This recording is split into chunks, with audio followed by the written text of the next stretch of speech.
Scrimmage number 2 is in the books, and it's like clockwork. It's like wash, rinse, repeat. It's really the same thing every year when you go from scrimmage 1 to scrimmage 2. And we'll talk why in a minute, and we'll talk about, give my takeaways on that. Make sure you hit the like, the share, that subscribe. Thank you as we hit 4,500 on here. That's quite the feat.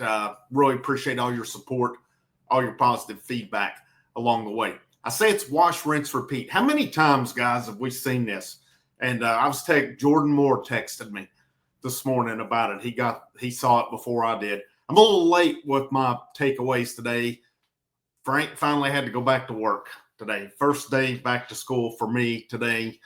And so mid-afternoon updates are probably off for the foreseeable future for me. But how many times have we seen this over the year? Defense wins the first scrimmage. We hear all this doom and gloom. People get down about it. Then all of a sudden the second scrimmage happens and all of a sudden the offense bounces back. It's just like clockwork. It happened again today. Josh Heupel in his comments, and then I went off of Brent Hubbs, Austin Price, VolQuest.com. They did a lot of digging and hit up their sources, got some news, and it was said that the quarterbacks look much better today, and in particular, Joey Aguilar said look much more comfortable, much more in control of this. And I don't think it's any secret. I've said it, it's not an original. I mean, it's been my thought ever since, honestly, Joey Aguilar come from UCLA, but obviously he has had to go out and earn it. But I've questioned the validity of this competition too. I think it's just a matter of when, not if, Joey Aguilar gets named the starter in Knoxville. And think about this too, though.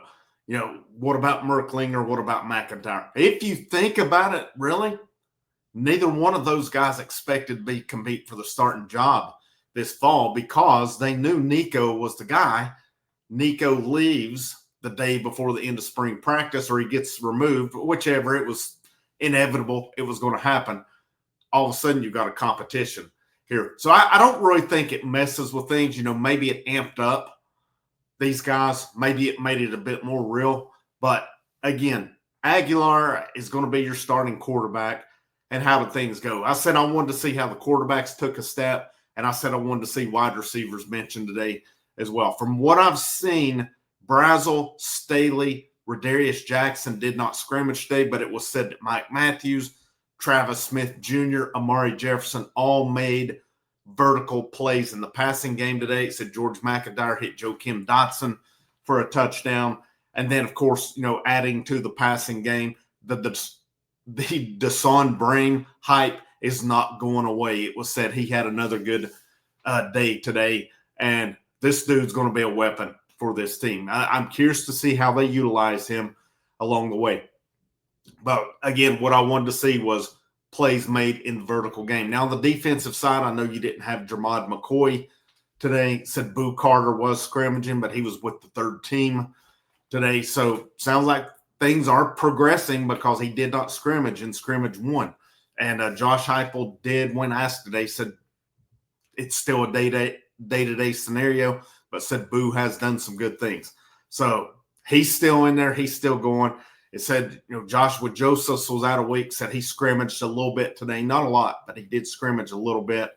And not a whole lot of info other than that. Did say Sam Pendleton, Jesse Perry, center, right guard, respectively, seems to be the way things are trending, but said they did mix and match on the offensive line. And one thing I've talked about on here as well is the running backs with Deshaun Bishop, Peyton Lewis, Star Thomas, even factoring in DeJuan Morris, Justin Baker.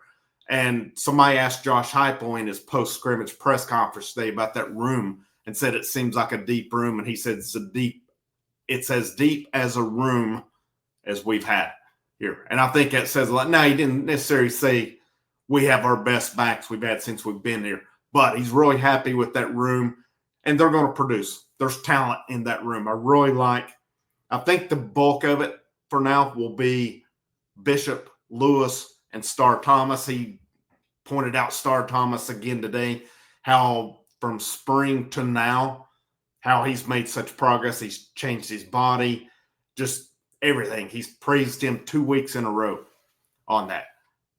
I stick with it. I'm not one of these that's down. I wasn't down after the first scrimmage. It was what I expected out of it, that the quarterbacks would have growing pains, that the wide receivers, maybe there would be some issues there along the way, and that the defense would get the better of them. Now, I don't necessarily know that the offense won the day today, but to me, it's a win for them that they made progress. They don't necessarily have to get the better of the defense, but it's progress. That's where we're at, and that's what you're working toward, because I keep saying this. I think that this offense is going against a top level defense in college football every day. Iron sharpens iron. It's got to make them better. They're getting better. It was said the run game was better today as well. Again, not many notes on defense other than Joseph's was scrimmaging and Boo Carter, third team. That's about all we had on that. Where are we sitting at with 2 weeks until the season opener? It's Joey Aguilar's show. All right. It is what it is. I don't know when they'll announce it. It may be game week. Josh Heupel may go ahead and do it this week. I would venture to say that the reps will start to uneven this week. Now, here's the thing, though. Josh Heupel said Chris Brazzell has been doing a good job getting back into the swing of things, and it was precautionary with him not scrimmaging today. You get Brazzell back. What's Braylon Staley's status? I have read that he's been running more on the side. So hopefully this week you'll start to get your whole wide receiving core more healthy and working toward that opener as well. The biggest thing, and Heupel talked about it today, he said sometimes you've got to have a tight window to throw the football, but he said something to the extent, I want to see the actual quote. He said, I thought it was pretty interesting on that, because he alluded to the reason with the interceptions. And he says that as a guy who knows how to play football. I mean, he did lead a team to a national championship back in his day. So it said, let me find it here. Said that they had some good decision-making today. They continue to grow both in their understanding and defensive structure and fundamentally. So he alluded to that a little bit later on as well. Said that, he talked about Aguilar, how he continues to handle himself well. His comfort, his control of the offense has been good. Here's where he said, to me, interceptions happen when you don't understand defensive structure. Your eyes aren't in the right spot. Fundamentally, your body is not in the right position. You're not accurate with the football. So it's all those pieces together for a quarterback to operate efficiently. So now you look into that as well. Aguilar, again, I think it's just a matter of when, not if, he's the starting quarterback. You've got a good defensive backfield.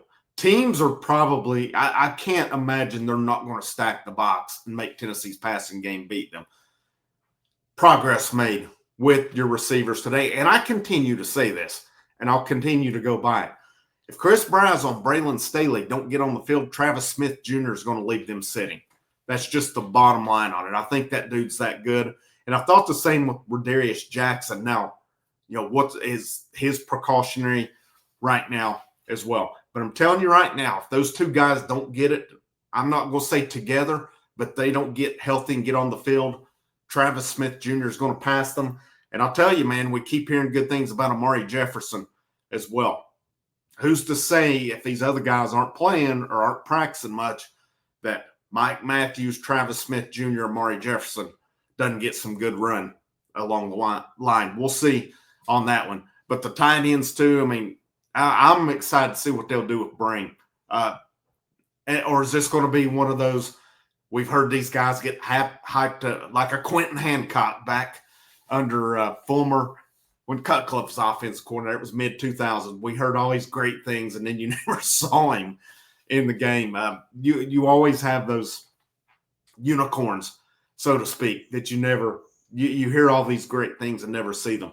I don't think Deshaun Bream is that. I think this dude is going to continue. We'll see how much of a factor he is against Syracuse, and then it wouldn't be surprising to me to see him factor in more and more as they go down the line, because teams will adjust we'll find out more against Georgia.